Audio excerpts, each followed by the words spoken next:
تو مولانا صاحب صاحب نے بڑی پیاری بات کی تھی کہ جب توحید بیان کریں گے پھر ظاہر ہے کہ گستاخی تو آٹومیٹکلی ہو جائے گی، کیونکہ تم نے اللہ کی کوالٹیز پیغمبروں میں مانی ہوئی ہیں، اور اللہ تعالیٰ توحید کے معاملے میں بالکل قرآن میں ننگی تلوار کے طور پر آیات نازل فرما رہا ہے، تو آٹومیٹکلی گستاخی ہو جائے گی۔ میرے بھائیوں سنتے جانا، آیات اگر تو گن رہا ہے تو گنے۔ ان لوگوں کے نزدیک توحید کا مطلب توہین ہے کہ اللہ کے بندوں کی توہین کر دو تو یہ توحید ہے۔ ہم کہتے ہیں رب تو اپنے بندوں کی شان خود بیان فرماتا ہے اور یہ بتانا چاہتا ہے کہ میری توحید کی عظمت ان سے ظاہر ہو رہی ہے۔ سورہ اعلیٰ ہے، آیت نمبر 1 ہے، سبح اسم ربک الاعلیٰ، تسبیح بیان کرو اپنے رب کے نام کی جو اعلیٰ ہے۔ اعلیٰ کون ہے؟ اللہ۔ اعلیٰ کون ہے؟ اعلیٰ کون ہے؟ اعلیٰ کون ہے؟ اب ان لوگوں کے نزدیک اگر کسی بندے کو کہیں گے تو شرک ہو جائے گا، لیکن اللہ خود فرماتا ہے، سورہ طٰہٰ ہے، آیت نمبر 68 ہے، جب اپنے کلیم کو بھیجا قُلْنَا لَا تَخَفْ إِنَّكَ أَنْتَ الْأَعْلَىٰ، میرے کلیم فرعون کے مقابلے میں جا رہے ہو، ڈرنے کی بات کوئی نہیں۔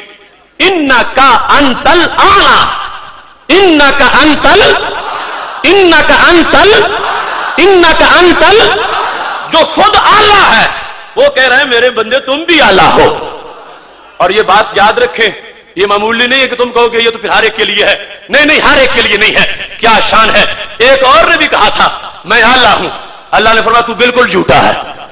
فرعون نے کہا تھا انا ربکم الاعلیٰ، میں تمہارا اعلیٰ رب ہوں۔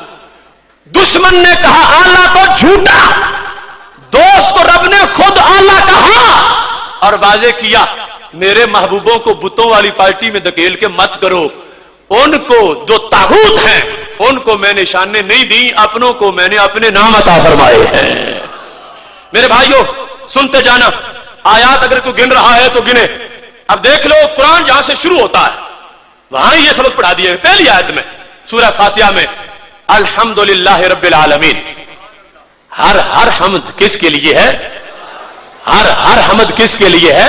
اللہ کے لیے۔ جن سے حمد کس کے لیے ہے؟ اللہ کے لیے۔ ساری تعریفیں کس کے لیے ہیں؟ اللہ کے لیے۔ اچھا یہ شک اس میں کوئی نہیں، سب کو یقین ہے، لیکن کبھی سوچا ہے جو کلمے میں دوسرا حصہ پڑھتے ہو اس کا پہلا لفظ کیا ہے؟ محمد الرسول اللہ۔ اور لفظ محمد کا کبھی معنی بھی سوچا؟ لفظ محمد صلی اللہ علیہ وسلم جو ہمارے نبی علیہ السلام کا اسم شریف ہے، اس کا معنی سب مانتے ہیں، الذی یحمد حمدا بعد حمد، جن کی ہر وقت حمد کی جائے۔ الحمدللہ کا معنی ہر حمد رب کی، محمد کا معنی ہر حمد رب کے نبی کی۔ اب دونوں باتیں سچی ہیں، الحمدللہ نہ مانے پھر بھی بندہ مومن نہیں، اور لفظ محمد نہ مانے پھر بھی مومن نہیں، اور ماننا لازم ہے تو تب مان سکے گا جب تعریف توحید کی ہمارے والی کر رہا ہوگا۔ رب کی بھی حمد ہے، ان کی بھی حمد ہے، رب کی بھی حمد ہے، ان کی بھی حمد ہے، رب کی بھی ہر تعریف ہے، ان کی بھی ہر وقت تعریف ہے، مگر شرک نہیں ہوا۔ یہ تو رب کی شان بیان ہوئی، وہ حمد والا ہے، اسے کسی نے شانیں نہیں دی، یہ حمد والے ہیں، رب کی دی ہوئی شانوں سے حمد والے ہیں۔ آگے دیکھ لو سورہ ہجر میں آیت نمبر 23 ہے، اللہ تعالیٰ فرماتا اِنَّا لَنَحْنُ نُحْيِي وَنُمِيتُ وَنَحْنُ الْوَارِثُونَ، اللہ فرماتا وارث ہم ہیں۔ وارث کون ہے؟ اللہ۔ وارث کون ہے؟ اللہ۔ اور پھر سورہ مومنون میں کیا ہے؟ آیت نمبر 10 ہے، خالق کائنات کہ 15 میں یہ ارشاد فرماتا وَالَّذِينَ هُمْ عَلَىٰ صَلَوَاتِهِمْ يُحَافِظُونَ أُولَٰئِكَ هُمُ الْوَارِثُونَ، جو لوگ نمازوں کی حفاظت کرتے ہیں وہ وارث ہیں۔ پہلے کہا وارث میں آپ ہوں، پھر کہا وارث وہ میرے بندے ہیں، اور دونوں قرآن کی آتے ہیں، تو پتا چلا رب ذوالجلال نے اپنی صفتیں بعض وجوہ کی بنیاد پر اپنے بندوں کو بھی عطا فرمائی ہیں۔ یہ جو گلی محلے اعتراض اٹھایا جا رہا تھا کہ تم کہتے ہو رب بھی غیب جانتا ہے، رب کے نبی بھی غیب جانتے ہیں، تم تو صفتوں میں شرک کر رہے ہو، تو میں نے یہ آیات 50 سے زیادہ پڑھ دی ہیں کہ ہم شرک نہیں کر رہے، ہم رب کے دیے ہوئے قانون کی وضاحت کر رہے ہیں۔ پھر دیکھ لو اللہ تعالیٰ فرماتا فاللہ والولی، اللہ ہی ولی ہے۔ ولی کون ہے؟ ولی کون ہے؟ اور پھر سورہ یونس کی آیت نمبر 62 ہے، فرمایا الا ان اولیاء اللہ لا خوف علیہم ولا هم يحزنون، اللہ کے بندے بھی ولی ہیں، رب بھی ولی، رب کے بندے بھی ولی۔ ولی بمانا ناصر، ولی بمانا مددگار، ولی وہ قرب والی علی आली शान, तो खालिक कायनात ने अपने नाम अपने बंदों को दिया और शिरक नहीं होने दिया।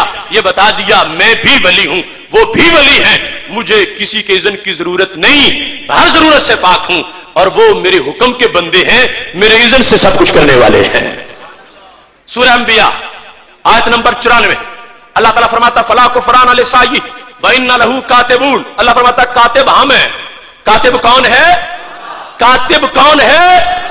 और फिर व इन्ना अलैकुम लहाफिज़ीन किरामन कातिबीन, तो मेरे फरिश्ते भी कातिब हैं, अल्लाह भी कातिब और अल्लाह के फरिश्ते भी। सूरह अल-किताब आयत नंबर 11। फिर देखो सूरह हशर आयत नंबर 23 अल मुमिनुल मुहैमिनुल अजीजुल जब्बारुल मुतकब्बिर। मोमिन कौन है? अल मोमिनुल मुहैमिन। मोमिन कौन है? मोमिन कौन है? अल्लाह ने अपने आप को मोमिन कहा और फिर क्या फरमाया? मन आमिला सालिहम मिन ज़करिन औ उनसा व हुवा मुमिन, जिसने नेक काम किए और वो मोमिन था। फलनुहयिन्नहु हयातन तय्यबा। सूरह नहल आयत नंबर 97। रब भी मोमिन, रब का बंदा भी मोमिन, एक ही लफ्ज दोनों पे बोला गया, शिरक नहीं हुआ। इस वास्ते की तारीफ वो है जो कि हमने पढ़ के सुनाई है। फिर देख लो सूरह बकरा आयत नंबर 143 अल्लाह ताला फरमाता इन्नल्लाह बिन्नासि लरऊफुर रहीम, अल्लाह लोगों पे रऊफुर रहीम है। और सूरह तौबा में आयत नंबर 128 फरमाया लक़द जाअकुम रसूलुम मिन अनफुसिकुम अज़ीज़ुन अलैहि मा अनित्तुम हरीसुन अलैकुम बिल मुमिनीन रऊफुर रहीम। तो तुम्हारे पास मेरे वो महबूब आए हैं जिनको मैंने रऊफुर रहीम बनाया है।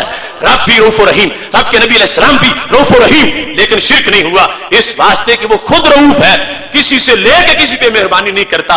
नबी अलैहिस्सलाम मेहरबानी करते हैं, मुश्किल कुशाई करते हैं, अल्लाह की दी हुई तौफीक से करने वाले हैं। फिर देख लो सूरह हुजरात है आयत नंबर 12 खालिक कायनात फरमाता इन्नल्लाह तव्वाबुर रहीम, बेशक अल्लाह तव्वाब है। तव्वाब कौन है? तव्वाब कौन है? और फिर सूरह बकरा है आयत नंबर 222 है फरमा इन्नल्लाह युहिब्बुत तव्वाबीन, अल्लाह तव्वाबीन से प्यार करता है। कई तव्वाबीन बयान कर दिए, वो भी तव्वाब, उसके बंदे भी तव्वाब, दोनों पर एक नाम बोला गया। उस तव्वाब का माना है तौबा कबूल करने वाला, इस तव्वाब का माना है तौबा करने वाला। लफ्ज एक बोलकर खालिक कायनात ने वाज़ेह कर दिया कि मैंने अपने बंदों को अपने कैसे कैसे नाम अता फरमाए हैं। फिर देख लो सूरह यूसुफ आयत नंबर 40 अल्लाह ताला फरमाता इनिल हुक्मु इल्ला लिल्लाह, हुक्म किसका है? हुक्म किसका है? सूरह माइदा आयत नंबर 95। जिस वक्त कोई बंदा हालते इहराम में शिकार कर बैठे तो उसकी कीमत या मिसल बयान करने के लिए क्या होगा? फरमाया यहकुमु भी ज़वा अदलिम मिनकुम, तुम में से जो भी सदी हो, दो आदिल आदमी जो फैसला कर दे वही शरीयत का हुक्म होगा। उधर हुक्म अल्लाह का है, इधर हुक्म बंदों का है, मगर शिरक नहीं हुआ इस वास्ते के रब अपने हुक्म वाला खुद है और अपने बंदों को अपने हुक्म का मालिक बना देता है। सूरह यूसुफ आयत नंबर 6 इन्ना रब्बका अलीमुल हकीम, अल्लाह ताला फरमाता तेरा रब अलीम हकीम है। और सूरह ज़ारियात आयत नंबर 28 वबश्शरूहु बिगुलामिन अलीम, अल्लाह ने बिशारत दी उनको हजरत इब्राहीम अलैहिस्सलाम को अलीम बेटे की।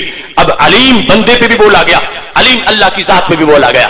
ऐसे सूरह आल इमरान आयत नंबर 155 इन्नल्लाह गफूरुन हलीम, अल्लाह गफूर है, अल्लाह हलीम है।